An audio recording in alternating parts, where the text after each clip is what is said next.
les activités. J'espère que vous allez bien.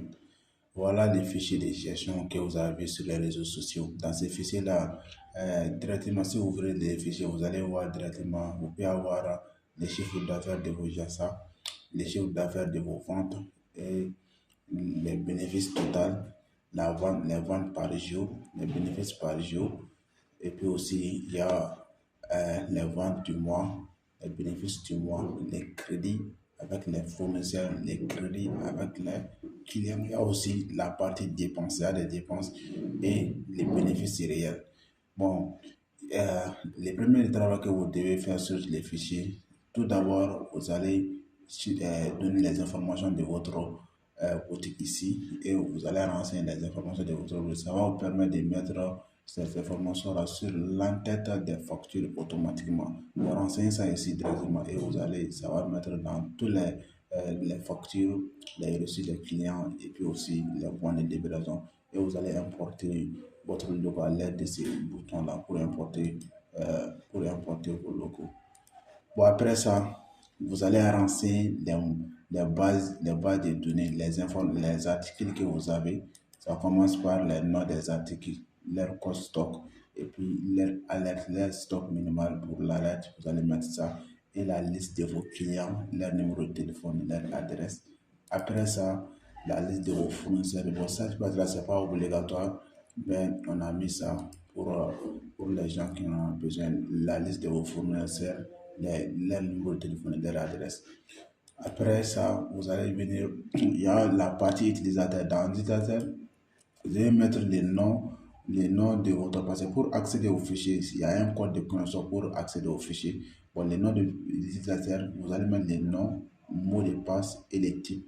Bon, si vous mettez un ici, ça veut dire que l'utilisateur, ça peut faire toutes les fonctionnalités. Par exemple, si les fichiers appartiennent à vous, vous allez mettre un, ça veut dire que vous avez l'accès à tout. Mais si vous avez un travailleur, un vendeur, bon, lui, il peut faire la vente seulement. Vous allez mettre D. Bon, D, ça veut dire qu'il peut faire la vente seulement. Sans la vente, il ne peut pas changer les mots de passe. Il ne peut pas voir ça là. Il ne peut pas voir tout ça là. Voilà, il ne peut pas voir tout ça là. Je vais me déconnecter, vous allez voir tout ça. Vous allez voir que si lui il est connecté avec son mot de passe, il ne voit pas ça là, ces informations là. C'est vous celui qui peut voir ces informations. C'est celui qui a les types de lui, il ne peut pas voir ça. Voilà. Après ça, vous allez venir dans l'achat et vous allez renseigner vos produits à l'aide de ces boutons ajouter. Vous allez renseigner les nouveaux produits, si vous avez les nouveaux produits. À chaque renseignement, vous allez voir, il va générer, si vous avez sélectionné les produits, vous allez voir, ça va générer un code stock ici automatiquement. Parce que c'est les produits que vous avez mis dans la base de données. Si vous allez voir toutes les listes de produits ici, vous allez renseigner, ça va mettre le code stock ici.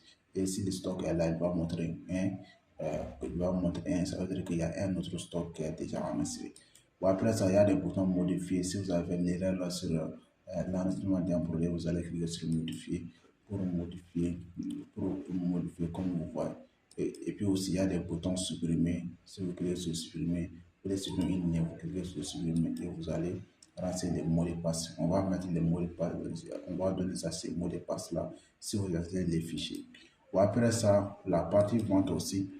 Dans la partie vente, c'est comme ça. Vous allez venir dans la partie vente et cliquer sur vente et vous allez, il y a ces trois boutons aussi, vous allez cliquer sur ajouter et vous allez sélectionner les produits. Dès que vous allez sélectionner les produits, vous allez voir les montants exacts de ces produits-là. Vous voyez, donc, voici les stocks de ces produits. Et dans la partie code stock là, vous allez renseigner, pour mettre les codes stock, vous tapez d'abord la référence. Par exemple, la référence de ça là, c'est 1. Vous allez mettre 1 là ici et ça va amener